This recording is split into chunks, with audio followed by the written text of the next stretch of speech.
미국 재무부가 QRA, 즉 분기별 국채 발행 계획을 발표했는데요. 당초 예상보다 크게 줄어든 것으로 나타났습니다. 이에 따라 우리에겐 닥터 둠으로 알려진 인물이죠. 루비니 교수가 충격적인 폭로를 했다고 하는데요. 옐런 재무장관이 비밀리에 기준금리를 1%포인트 인위적으로 낮췄다라는 내용입니다. 워낙 중대한 사안인 만큼 오늘은 이 문제에 대해 알아보겠습니다. 한국경제신문의 한상춘 논설위원 나와 계십니다. 안녕하십니까? 네, 안녕하십니까? 자, FOMC 회의 결과를 앞두고 방금 전에 얘기한 것처럼 충격적인 보고서가 발표됐는데요. 그 내용부터 먼저 전해주시죠. 네, 분기별 QRI 오늘 발표했죠. 예. 사실 그 내용과 관련해서 마켓워치는 제닛 앨런 국채 발행을 주목하는 것이 이제 미국의 재무부인데요. 사실 그 장기채 발행을 인위적으로 감소시켜서 기준금리를 1%포인트 인하하는 이러한 그 조작을 했다 해서 지금 마켓워치의 일면 톱에면서 미국의 시장이 좀 들끓고 있습니다. 사실은 1% 금리가 낮춰졌던 효과가 됐다면 그만큼 나스닥 지수는 많이 올랐다는 얘기거든요. 그렇죠. 그러면 이 문제가 정리가 되면 사실 나스닥 지수라든가 빅테크는 떨어진다는 얘기거든요. 그래서 오늘 3대 지수에서 나스닥 지수 이렇게 떨어지고 오늘 아마 김철민 PD께서 나스닥 선물 지수를 한번 보여줄 수 있을지 모르겠습니다. 예, 나스닥 선물 지수도 많이 떨어졌을 겁니다. 지금 나스닥 지수가 떨어지는 게 225포인트 떨어졌죠? 예. 조금 시청자 여러분 보면서 하겠습니다. 나스닥 선물 지수가 많이 떨어졌습니다. 예, 그렇습니다. 바로 이 국채 논쟁 때문에 그렇다 하는 걸 말씀드리겠는데요. 폭로한 사람은 루비니 교수입니다. 예. 물론 허드슨 베이 캐피탈과 같이 공동으로 해서 됐는데요. 우리가 이 문제는 작년부터 계속해서 얘기했던 사항입니다. 예. 재무부 주관에서 바이백해서 페드의 보완 역할을 하고 있다 하는 얘기인데요. 그렇죠. 이 문제가 이렇게 되고 있습니다. 기준금리를 조작했다는 얘기입니다. 내용을 자막을 통해서 이 조작 내용을 좀 한번 보겠습니다. 일단은 그 제닛 앨런이 스텔스 양적 완화, 이 문제는 다시 정리해드리겠습니다. 예. 숨겨진 시장에 보여지지 않는 스텔스기죠. 그렇죠. 금속기 양적 완화를 해서 장기채 발행을 이례적으로 줄였다는 얘기입니다. 그러면 이제 시청자 여러분 아시겠지만 지금까지 작년 11월 얼마냐? 이번 분기까지 1조 달러를 줄였다. 예. 그러면 장기채 발행을 줄이면 그만큼 공급 물량이 줄어드니까 사실 국채 가격은 올라가겠죠. 예. 그리고 금리는 떨어지겠죠. 그래서 실질적으로는 기준금리를 100bp 1%포인트 낮춘다. 그러면 그동안 기준금리를 1%포인트 낮췄기 때문에 예. 엔비디아라든가 이런 쪽을 중심으로 해서 빅테크 업종이 많이 올라갔다는 얘기거든요. 그러면 이제 루비니 교수는 과거 미국의 주가가 50% 폭락하겠다 하는 얘기를 한 적도 시청자분은 기억하실 겁니다. 예. 그러면 스텔스 양적 완화를 중단했을 때는 그동안 엔비디아를 비롯해서 많이 올라갔던 주가들 거품이 빠지지 않겠느냐. 50% 빠진다. 그렇죠. 오늘 엔비디아 주가가 아마 $100 정도 밑으로 떨어졌지 않았냐 하는 생각이 드는데요. 예. 시청자 여러분, 엔비디아 주가가 $100. 장 마감 기준으로는 네, $100 초반 정도까지 이제. 예. 그래서 아마 시간에서는 한 $100가 밑으로 떨어졌을 겁니다. 그래서 근데 시청자 여러분 한번 이게 $103까지 떨어졌죠. 이것도 큰데 예, 그렇죠. 시간에도 이게 $100 밑으로 떨어졌을 겁니다. 이게 지금 긴박하게 들어가기 때문에 제가 예. 이런 내용을 좀 말씀드리겠습니다. 알겠습니다. 그러면 시청자 여러분, 스텔스 양적 완화는 뭘까? 시청자 전통적인 양적 완화랑 구별해서 좀 말씀드리겠습니다. 예. 이거 좀 자막을 돌려주시기 바랍니다. 스텔스 양적 완화에 대해서 좀 말씀을 드리겠는데요. 스텔스 양적 완화는 우리에게 스텔스 비밀 양적 완화라는 얘기입니다. 예. 그러면 종전에 보이는 현실적 양적 완화는 뭘까? 시청자 여러분 알고 계시는 겁니다. 장기채 매입하면 시장에 유동성을 공급하죠. 그러면 코로나 사태라든가 금융위기를 극복하겠다. 이게 이제 전통적인 QE 양적 완화죠. 근데 스텔스 양적 완화는 뭐냐? 유동성은 그대로 둔다는 얘기입니다. 근데 장기 금리를 낮춘다. 왜 낮추냐? 자, 기업의 설비 투자라든가 이런 건 장기 금리의 영향을 받지 단기 금리의 영향을 받지 않죠. 그렇죠. 그래서 잔기금을 낮춘다는 얘기입니다. 그러면 이게 가능한 얘기냐? 뭐 아시겠습니다. 오퍼레이션 트위스트가 바로 장기금리를 낮추는 거죠. 예. 요거는 단기채를 매도해서 그 자금 가지고 장기채를 사주는 거죠. 그러면 장기채 사주면 장기채 가격이 올라가고 금리는 반대에 떨어지게 되죠. 그렇죠. 그러면 QRI 조정하는 문제에 대해서 좀 말씀드리겠습니다. 예. 그 일전에 뭐 QRI가 양호하다 이런 얘기를 하지 마십사 하는 얘기도 자꾸 말씀드렸습니다. 국제 예. 응찰률이 자꾸 양호하다 그게 중요한 게 아니다. 바로 그 숨은 것을 자꾸 이 방송을 통해서 얘기했던 건데 자, 전체적으로 국채 발행 물량은 동일하다는 얘기입니다. 분기별. 예. 근데 이걸 좀 단기채 발행을 증대시킨다는 얘기입니다. 단기채 발행을 증대시키고 그 증대된 만큼 장기채 발행을 줄인다는 얘기입니다. 그렇죠. 그럼 장기채 발행을 줄이면 그만큼 장기채의 공급 물량이 채권 가격 공급 물량이 줄어드니까 채권 가격 올라가 금리를 떨어뜨리고 예. 이래서 지금 국채 금리 문분에서 기준금리와 볼 때는 기준금리를 100bp 정도 낮추는 이의적으로 조작했다는 얘기입니다. 그것이 결과적으로 미국의 빅테크 주식을 이렇게 끌어올렸던 배경이기 때문에 예. 이 문제가 굉장히 중요하고 지금 이게 정치 이슈화되고 있습니다. 작년 10월에도 이 티파니 그룹들이 이 문제를 지적했다. 티파니는 공화당의 강성이거든요. 예. 지금 대선이 되면서 이 문제가 정치 쟁점화되고 있다는 걸 말씀드리겠습니다. 알겠습니다. 사실 작년 한 11월 초부터 이 문제를 진단해 주셨던 것 같은데요. 2년 전부터 시작된 피봇이 지연되면서 작년 11월에 뭐 확실한 피봇이 나왔다고 해서 월가가 뭐 환호한 적이 있지 않았습니까? 그때 당시 우리나라 11월 3일 때 공매도 예. 금지 조치가 나왔을 때입니다. 국내 증권사가 공매도 금지하면 주가가 많이 떨어질 것이다. 이 방송을 때는 그렇지 않습니다. 바로 예. 이 문제, 미국 증시가 한국 증시의 역할을 감안해 볼 때는 한국이 어떻든 간에 미국 증시 올라가면 한국 증시 올라갑니다. 괜찮습니다. 코스피 많이 올라갔죠? 그렇죠. 그런 과정에서 사실 피봇 얘기 시청자 여러분 지루했을 겁니다. 이게 나온 게 2022년 11월 나왔습니다. 그러면 통화정책의 시차를 볼 땐 1년 정도인데 1년 정도 감안했으면 1년 내에는 좀 피봇을 단행해야 되지 않느냐. 예. 그런데 단행하지 않았죠. 그렇죠. 그래서 1년 후가 지났던 작년에 11월 달 한번 보겠습니다. 그때도 피봇 얘기가 안 하지 않았거든요. 자막 좀 예. 돌려주시기 바랍니다. 그래서 거의 2년 정도 되니까 결과적으로 보면 이걸 누가 담당할 것이냐 하는 측면에서 자꾸 피봇이 기대했는데 2년 동안 연기시키니까 까꾸로 역작용해서 국채금리가 올라가다 보니까 예. 미국 입장에서 부담이 됐던 거죠. 그렇죠. 뭐 이자 부담이 되고 서민들 죽이고 그다음에 채권에 투자했던 사람들 스노볼 이펙트 때문에 채권 대학살이 나오고 이런 쪽 그다음에 국채금리가 올라가면 국채에 대한 원리금 상환 증되기 때문에 미국의 디폴트 우려 준대니까 결과적으로 예. 보면 월가에서 보면 사실 다른 각도에서 국채금리가 4.5% 이렇게 넘어왔던 것이 5% 넘어왔던 것이 5% 밑으로 떨어졌으니까 예.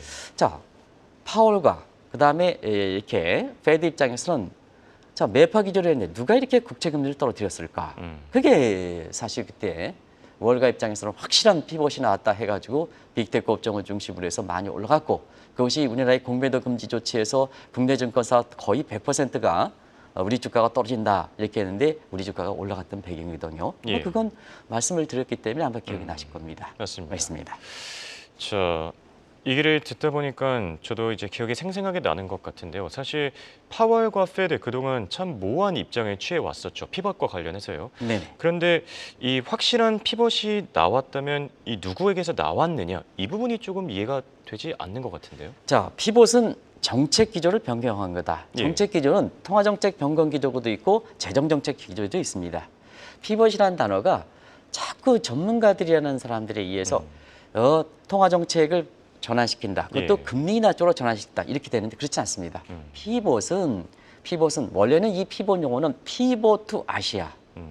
아시아에 중점을 둔 미국의 대외 정책에서 나왔던 겁니다. 피벗. 예. 그래서 미국의 그동안 유럽 중심에서 떠오르는 아시아 중심으로 미국의 대외 정책이 바뀌어 있다. 피벗 투 아시아. 시청자 여러분 기억나실 겁니다. 거기서 나왔던 얘기입니다. 예. 정책 기조를 변경한다. 그래서 피벗이 마치 통화정책의 금리 인하 쪽으로 가는 것이 전유물은 아니다는 것을 말씀드렸습니다. 그렇죠. 그런 측면에서 피벗은 다시 한번 말씀드리는 사실 정책 기조인데 자 그러면 국채금리를 안정시키는 건 두 가지가 있지 않습니까? 예. 미국의 기준금리를 떨어뜨리는 것도 있고 자 미국의 국채 발행물 소위 QRI를 조정하는 문제가 있죠. 장기채 발행을 중대시키면 국채금리가 안정되겠죠. 이런 문제입니다. 그래서 작년 11월 달에 어떠냐 그때 당시에 국채금리가 5% 이상 되면서 빅테크 위기도 좀 있고 이런 상태에서 자꾸 파월과 페드 같은 경우는 인프레 문제를 생각해서 거의 매파 기조를 유지했거든요. 예. 그러다 보니까 증시적인 측면에서 붕괴 조짐이 있을 때 제니 렐런이 나선 거죠. 그때 한번 상황을 자막을 통해서 시청자 여러분은 같이 보겠습니다. 다음 자막 넘겨주시기 바랍니다. 그때 스텔스 양적 완화라는 게 나왔죠. 단기채 반응을 늘리고 장기채 반응을 줄여서 당시 5%를 넘었던 10년물 국채 금리가 4.8% 밑으로 떨어져서 확실한 피봇이 나왔으니까 빅테크 업종이 환호를 했던 거죠. 그리고 그 이후에 스텔스 양적 완화 규모가 지금 1조 달러가 되니까 저 4.8%까지 떨어졌던 것이 오늘 10년물 국채 금리가 4.2%대까지 떨어진 겁니다. 예. 됩니다. 그래서 앨런이 주도하는 스텔스 양적 완화 이 문제는 당시에 파월과 공조냐, 파월과 강등이냐 이런 쪽에 있었죠. 그 문제가 루빈 교수라든가 허드슨 예. 베이비 캐피탈 입장에서는 갈등이다 있지만 아마 오늘 결론은 제가 공조다. 우리 팀버 견적의 공조다. 한쪽 부서에 못하면 이쪽 부서에 하는 게 무슨 갈등이냐 하는 쪽으로 그렇죠. 결론을 맺겠습니다. 한번 보겠습니다. 예, 알겠습니다. 자, 그렇다면 그 배경에 대해서 살펴봐야 될 필요가 있을 것 같은데요. 왜 연준이 아니라 재무부가 피벗에 나섰는지 그 배경에 대해서 설명해 주시죠. 네, 파월과 결국은 페드가 못했기 때문에 그렇지 않습니까? 뭐 이건 뭐 시청자 여러분 다들 아실 겁니다. 인플레 진단부터 실수했죠. 그렇죠. 뭐 일시적이다 평균 물가제 도입해서 그것도 물가를 오히려 조장했죠. 예. 2020년 3월 달에 선제성 잃었죠. 뒤늦게 화들짝 올리니까 금리를 0.25% 2% 올리더라도 경제 주체의 대응할 정도의 가지고 노멀 스텝으로 올려야 되는데 뒤늦게 올리다가 보니까 화들짝 한꺼번에 올린 거죠. 0.75%씩 올렸죠. 예. 이게 선제성을 잃어서 나온 거죠. 이 과정에서 정치권이라든가 이런 데에서는 트럼프도 그렇고 바이든도 그렇고 자 이렇게 급격히 금리를 올리면 그동안 저금리에 익숙했던 사람은 뭐라는 거냐 도대체. 그렇죠. 정책이라는 건 항상 정책에 대해서 경제 주체를 생각해야지 자기네들을 생각하느냐. 근데 자기네들이 못했기 때문에 왜 정가시키느냐 이런 각도였었죠. 예. 그게 소방서 역할을 했던 것이 제닛 앨런이다. 그래서 제닛 앨런이다. 그래서 지금까지 미국 경제를 바치고 그랬습니다. 이런 과정은 뭐 시청자 여러분이 많이 전해드렸기 때문에 여기서 약하도록 하겠습니다. 예.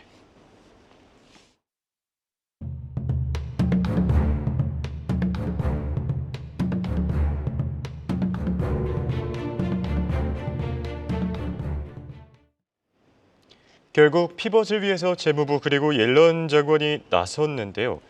자, 그만큼 연준과 파월 그 역할을 제대로 못했다 이런 식으로 풀이할 수 있지 않겠습니까? 네, 그렇습니다. 역시 그 파월과 페드는 영원히 아마 나중에 평가를 많이 받을 것 같습니다. 통화 정책은 선제성이거든요. 프리엠프티브. 그래서 지금의 금리 변화는 1년 후에 경제 변화를 예측해서 지금 조정 좋다 하는 거거든요. 그렇죠. 지금 좋다 하거든요. 근데 시청자 여러분 아시겠습니다는 페드와 파월이 지금까지 보였던 대목은 선제성보다는 오히려 시장에 따라갔습니다. 시장이 뭐 하면 됐습니다. 우리가 데이터 디펜던트 방식이라 이렇게 얘기하는데요. 예. 무슨 지표가 나오면 뭐 하겠다. 파월이 그렇게 얘기했지 않습니까? 근데 데이터 디펜던트 방식은 어떠냐? 우리가 누누이 말씀드리는 한국의 통계청에서 의미 있는 통계를 잡으려면 예. 제주도에서 보고해, 뭐 보고해, 뭐 전라도 보고해 다 보고했던 내용을 통계청에서 잡아서 그냥 나열식으로 집합하면 안 됩니다. 통계라는 것은 의미가 있는 쪽으로 다시 재작업을 해야 됩니다. 예. 이 과정에서 잘못하면 통계 조작 문제라든가 이게 나오거든요. 근데 시청자 여러분 지금 핸드폰이라든가 AI에서 멀리 가는데 경제 지표에 의해서 보면 지표가 이미 발생했던 거고 그것이 의미가 있는 지표가 발표해서 무슨 경제 성장률 나오고 물가 상승률 나오고 GDP 성장 그건 이미 늦어버린 거죠. 그렇죠. 그래서 데이터 디펜던트 방식은 통화정책의 생명인 프리엠프트를 읽고 시장에 뒤따라가는 이런 게 됐습니다. 그러다 보니까 무슨 역할을 하겠습니까? 통화정책 시차는 1년인데 1년 거를 미리 내다봐서 미리 해야 되는데 시장에 지표가 나오면 뭐 금리 인하를 어떻게 하겠다. 파월이 그런 건 얘기했지 않습니까? 그렇죠. 그리고 페드 인사들이 그만큼 뭐냐 나올 때마다 의견 통합하지 못하고 그렇게 되지 않습니까? 뭐 그건 다 보셨죠. 그러다 보니까 뭐냐 시청자 여러분 아시겠습니다는 결국은 파월의 교체론, 페드의 폐지, 페드의 보완론 이렇게 나온 거 있습니다. 그러면 미국 경제 입장에서는 파월과 페드가 못한다. 그럼 바이든 정부 입장 그대로 고꾸라질 것이냐? 예. 실질적 경제 컨트롤 타에 해당되는 제닛 앨런 잼부가 나설 수밖에 없죠. 통화 정책보다는 재정 정책이 나설 수밖에 없죠. 그게 그렇죠. 국채 물량 조장이다. 이렇게 보시면 되겠습니다. 자, 국채 금리를 이렇게 장기 채 물량을 잘 조절하다 보니까 미국 입장에서 골디락스 경제가 나온 거죠. 경제 성장률 좋죠. 지금 세계에서 보면 경제 성장률 좋죠. 매일 페드라든가 이렇게 매파 기조를 유지한다. 하는데 장기채 불량 금리를 이렇게 떨어지다 보니까 설비 투자 증가해, 소비 증가해, 그러다 보니까 경제 좋죠 지금. 미국 경제 1사분기 성장률 1.4%에서 지금 2.8%까지 가지 않습니까? 최근에 그렇죠. 보면 예. 또 PCE 물가도 잡혔지 않습니까? 물가 잡히고 성장률 높으니까 고이락스죠. 그렇다면 자, 이 대목에서 시청자 여러분, 제닛 앨런의 역할이 과연 장기채의 금리 조작이냐, 루비니 교수 것처럼 예. 조작이냐? 이거는 지금 정치권의 대선과 맞물려서 지금 바이든 정부가 잘했다면 해리스 후보가 대선에서 승리할 가능성이 높기 때문에 조작이다. 이렇게 얘기하는 것이 공화당 트럼프 예. 진영이지 않습니까? 그렇죠. 전통적으로 루비니는 공화당파거든요. 예. 그런 과정에서 보면 트럼프 지정에서는 앨런이 금리 조작했다.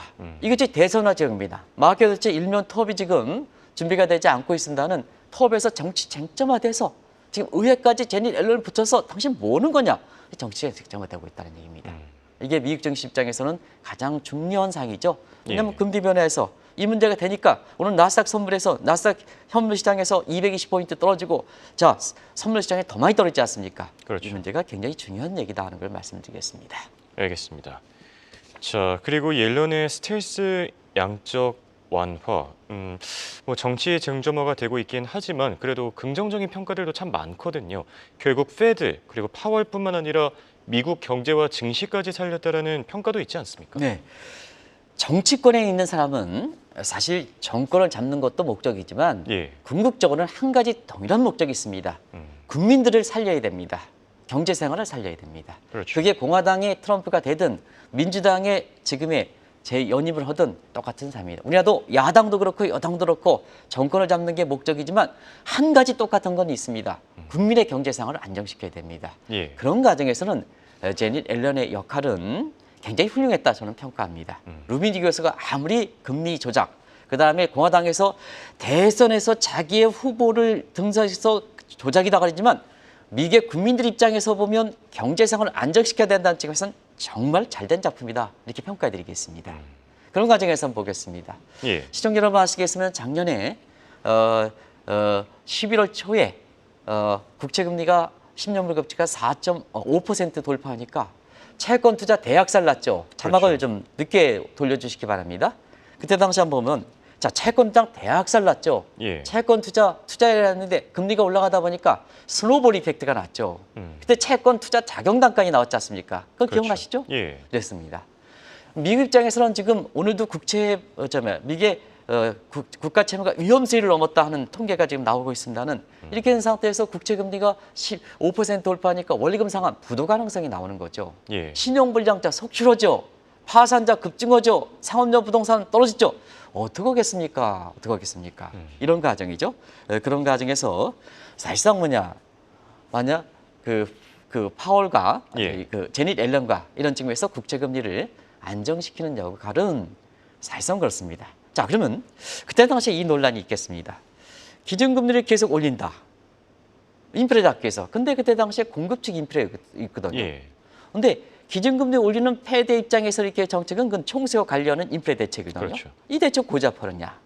그러면 당신네 지금까지도 인플레 진단 실수하고 이렇게 해서 인플레 잡지를 못하는데 왜 금리를 뒤늦게 올려가지고 자꾸 금리 인상의 부담을 채권 투자 대손실 나고 원리금 상환되고 신용불량자 속출하고 이렇게 돼서 왜 국민에게 전가시키느냐. 예. 이런 입장에서는 파월이 사실 국채 물량을 조절해서 이 국채 금리를 안정시키는 것은 미국의 서민들 살리고 국가도 살리고 경제도 살리고 증시도 살렸지 않았냐. 정당의 목적으로 볼 때는 이 공화당 입장에서는 되게 싫어하겠지만 예. 정당에서 민주당이든 공화당이든 국민을 살려야 된다는 한 가지 목적에서는 제닛 앨런은 잘한 작품이지 않느냐 하는 쪽으로 우리 경제에 많은 시사점을 던져주기 때문에 한번 시청자 여러분한테 제 개인적인 얘기를 예. 좀 말씀드렸습니다. 네. 그리고 또 사실 타이밍상으로도 그 당시에 옐런의 피벗은 참 절묘했지 않았나 이런 생각이 드는데요. 어떻게 평가하십니까? 네, 바이든의 고령 리스크가 가장 극에 달했던 게 작년 11월 달입니다. 예.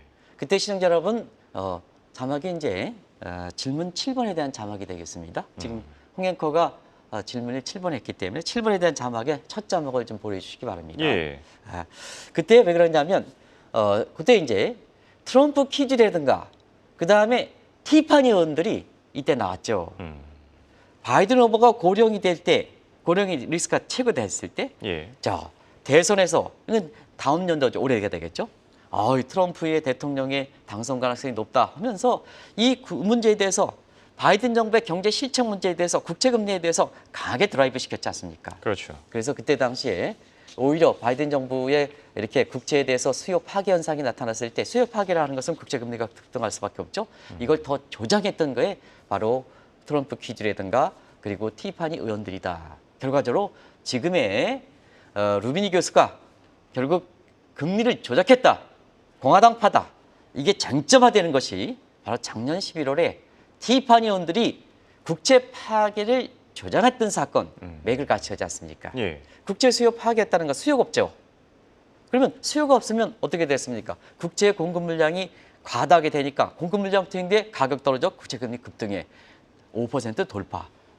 나스닥 떨어지니까 그때 사실 제닛 옐런이 바이백이라든가 장기채 발행 물량을 감소시켜서 국채금리를 안정시켰던 것이 지금의 서학개미들도 사실 지금 빅테크에 투자해서 굉장히 수익을 많이 기록했던 배경이 되고 있다는 걸 말씀드리겠습니다.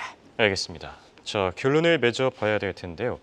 앞서도 살짝 결론을 지어 주시긴 했지만 루비니 그리고 옐런의 대결로 비유되는 국채 발행 물량 조정, 과연 누가 이길 걸로 보십니까? 네, 정책은 정당이 갖고 있는 정책의 기조가 있다 해도 경제 여건을 다스리는 겁니다. 예.